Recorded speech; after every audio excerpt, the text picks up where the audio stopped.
Ouwe, Lyk dit, Bokkie? Julle is laat. Raj wag vir julle en hy's lekker bemoed.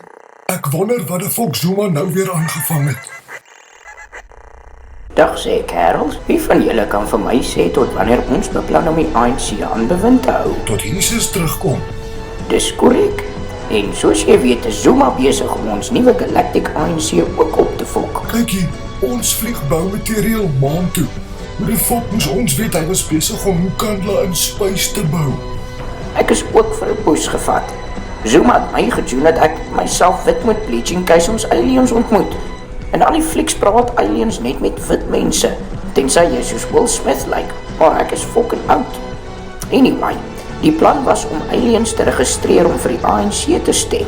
En toe steel Zuma al hulle Frodanium reserves en bou fucking Nkandla in space. Almal weet dat beeste en hoenders nie op die maan kan bly nie. Ek weet nie meer hoe om spinopleegstories te sit nie. So wat die volk gaan ons doen?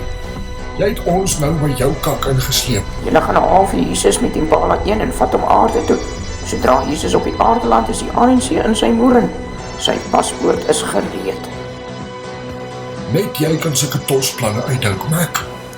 Julle is die laaste 2 wit mense wat nog jobs het, so wees dankbaar. Ek gooi vir julle 'n freaking bone hierso. Ondankbare doos. Ek wil net nie weer by solidariteit aansluit nie.